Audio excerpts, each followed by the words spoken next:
दोस्तों 1,000 रुपया चार्ज है अगर आप पेड ग्रुप के मेंबर बनते हैं यूट्यूब वीडियो के, जो कि आपको शाम को ही देखने को मिलता है। लेकिन उसके साथ इम्पॉर्टेंट चीज़ ये है, मेरे साथ जो दोस्त जुड़े हुए हैं वो कहीं ना कहीं सेटिस्फाई हैं। सेटिस्फाई क्यों है ये मैं स्पेशली आपको दिखाने के लिए लाया हूँ। आप देखिए कि मेरे एक दोस्त हैं फैसल अहमद, उन्होंने पूछा कि सर मेरे पास कॉल है, मैं होल्ड करूं, नेक्स्ट वीक की है। मैंने कहा बिल्कुल नहीं। मेरे दूसरे दोस्त हैं गोपाल कृष्ण, उन्होंने क्या बोला कि आप देख सकते हैं स्क्रीन पे कि सर आपकी your prediction on today's market is accurate and also today's data reading also perfect as suggested by you, market fail and those who learn and follow you correctly will not incur loss. तो आगे शुभकामनाएं दी इन्होंने। लेकिन एक screen पे ये भी देखिए, एक स्क्रीनशॉट 1:07 पे मैंने लिखा कि फॉल एक्सपेक्टेड है 2:30 ऐसा लग रहा है। तो मेरे एक दोस्त है अमल जाना, उन्होंने पूछा कि कैसे पॉसिबल है। तो मैंने कहा कि हो possible when 80K open interest in put side. मैंने कहा 35,000 से नीचे नहीं जा सकती, लेकिन अगर स्पॉट गई तो वो बाउंस होनी चाहिए। लेकिन उसके बाद क्या हुआ कि सारे का सारा डाटा जो है उसके बाद चेंज हो गया। फिर कॉल में ओपन इंटरेस्ट काफ़ी बढ़ गया, पुट में पूरी अनवाइंडिंग होती गई। पहले वहाँ पे स्ट्रगल हुई, उसके बाद मार्केट जो है नीचे के लेवल पे खिसक गई। तो फिर मैंने लिखा we have to respect yesterday position to which players make. तो इन सब चीज़ों के बीच में इन्होंने फिर अपना स्क्रीनशॉट शेयर किया जो इनको प्रॉफिट हुआ। तो लिखा कि तकरीबन 26,000 रुपये का प्रॉफिट इन्होंने बताया। तो लिखा कि my today profit, you are king of Bank Nifty, thanks. तो दोस्तों अगर आप ट्रेडर हैं, मुझे नहीं पता कि आपका क्या पैरामीटर है, क्या एनालिसिस का सोर्स है, लेकिन सब कुछ डाटा में छुपा है। मेरे कई दोस्त कहते हैं कि डाटा काम नहीं करता, डाटा ही काम करता है और कुछ काम नहीं करता। प्लेयर्स ने दोनों तरफ से जो है आपको या तो प्रॉफिट कमाने का मौका देता है या स्टॉप लॉस हिट करवाने का मौका देता है। आप किस गाड़ी में सवार हो, इंपॉर्टेंट वो है। मेरे वह दोस्त जो कॉन्टिन्यूस मुझे फॉलो कर रहे हैं उनको समझ में आ रही है कि मैं कैसे कैसे बोलता हूं, क्या लिखता हूं, कुछ सोच के बोलता हूं, और उसके बाद जो है वो प्रॉफिट भी देखते हैं।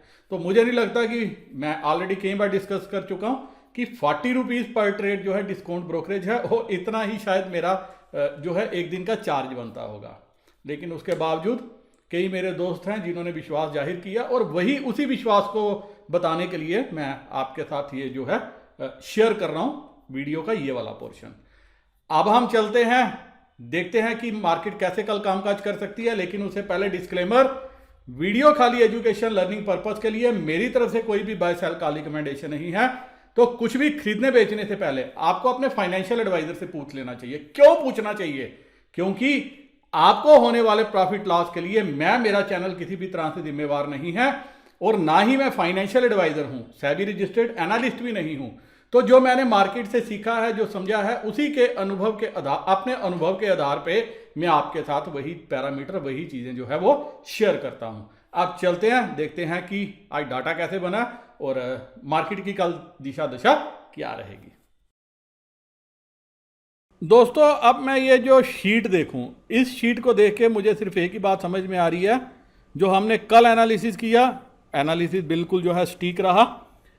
जो आज का मैंने बोला था कि बैंक निफ्टी और निफ्टी जो कल के लेवल थे वहाँ तक पहुँचेगी, एक बार आप शॉर्ट कर सकते हो। तो जिसने किया होगा उसने मुनाफा भी कमाया होगा, और जिसने नीचे से लेके गया होगा वो शायद जरूर कल मुनाफा कमाएगा।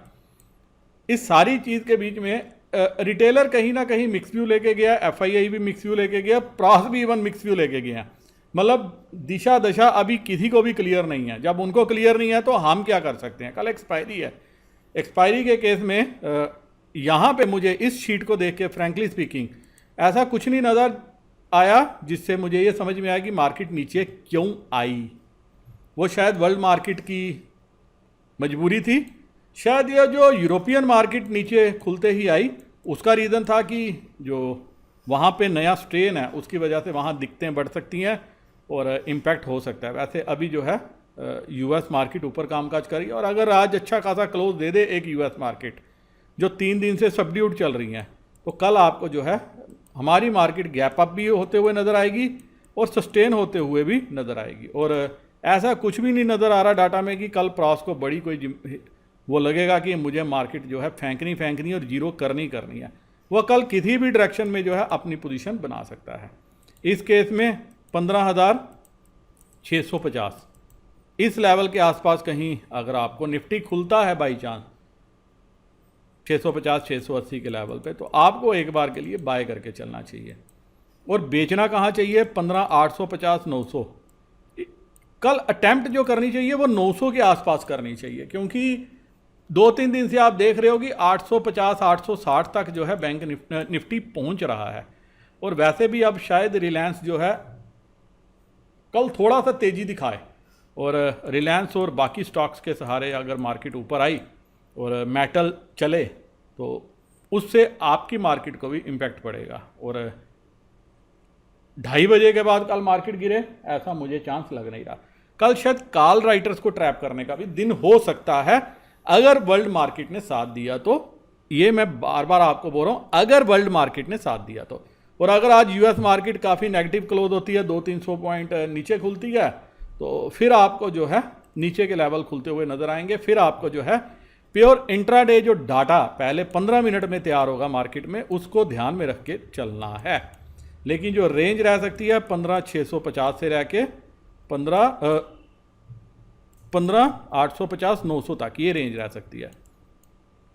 वहीं बैंक निफ्टी क्या करेगी?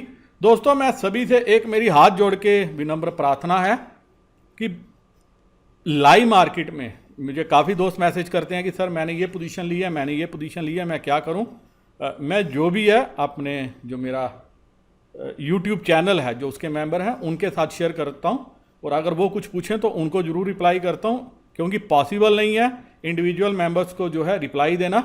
तो अगर आप नहीं हैं तो आप शायद बन सकते हैं, अगर आपको फिजिबल लगता है। नहीं फिजिबल लगता, मेरी तरफ से कोई जोर जबरदस्ती नहीं है। वैसे भी मुझे कुछ समझ में आता है तो मेरा जो मेन चैनल है मार्केट्स विद एसबी, मेरी लाइबिलिटी वहाँ तक है, तो मैं वहाँ तक ही जो है अपनी वो रखता हूँ। तो ये टेलीग्राम चैनल है मार्केट्स विद एसबी, आप इस चैनल को ज्वाइन कर सकते हो अगर अभी तक आपने नहीं किया तो। अब 34,650, 34,500, क्या बैंक निफ्टी आपको कल इस लेवल पे मिलेगी? अगर मिलेगी तो एक बार खरीदना बनता है। और ऊपर वैसे तो देखा जाए 35,000 पे ही रेजिस्टेंस है, लेकिन अगर 35,000 से ऊपर खुलती है, 35,100 से ऊपर खुलती है और टिकती है, जो शायद मुझे लग रहा है कि खुले भी और टिके भी, तो आपको जो आज का हाई है 35,400 के लगभग, यहाँ तक जाते हुए नज़र आ सकती है। तो यहाँ पे भी बाय ऑन डिप्स की आपको स्ट्रेटजी जो है अपनानी चाहिए। 34,500 से 650, 650 से आप अपना माइंड बना सकते हो, डाटा को देख सकते हो। अगर डाटा ने साथ दिया तो यहाँ पे कर सकते हो, नहीं तो आप जो है बीच में से भी ऊपर अपनी पोजीशन बना सकते हो। और अगर ऊपर खुलती है तो वेट एंड वॉच, इससे बेस्ट पॉलिसी कोई नहीं है। ऊपर जाने दो, फिर ऊपर से आप नीचे की यात्रा जो है वो कंप्लीट कर सकते हो। और ऊपर कहाँ तक जा सकती है? ऊपर जा सकती है 35,300 से 35,400। और दोस्तों मैं सरप्राइज नहीं हूँ अगर ये गैप अप खुले और 35,100 के ऊपर गैप अप खुले टिके और 35,000 की पुट पे ओपन इंटरेस्ट डेवलप हो, फिर मैं सरप्राइज बिल्कुल भी नहीं होऊंगा अगर कल बैंक निफ्टी आपको अच्छा खासा जो है वो ऊपर जाते हुए नजर आए। नीचे से बाय ऑन डिप्स में क्यों बोल रहा हूँ? सिर्फ रीज़न एक ही है, अगर कल ये नीचे खुलती है मार्केट तो ये ओवर सोल्ड लेवल्स पे होगी। तो ओवर सोल्ड लेवल से ऊपर आने में इसको कोई भी नहीं रोक सकता। तो इसीलिए क्या आपको ओवर सोल्ड मार्केट का फ़ायदा उठाना चाहिए, बाय करके आगे बढ़ना चाहिए। उम्मीद है दोस्तों इस एनालिसिस के बेसिस पे आपको कल ट्रेड लेने में कुछ सहायता मिलेगी। मेरे वह दोस्त जो एंजल ब्रोकिंग 5 पैसा, अपस्टॉक या SAS ऑनलाइन में अपना अकाउंट ओपन करना चाहते हैं, डिस्क्रिप्शन में मैंने लिंक दिया, लिंक को क्लिक करके आप अपना अकाउंट ओपन कर सकते हो। और ज़रूर एक बार मेरे साथ डिटेल भी शेयर कर देना। उम्मीद करता हूँ कि कल आपकी जो वीकली एक्सपायरी है बम्पर एक्सपायरी जाएगी। नमस्कार, जय हिंद।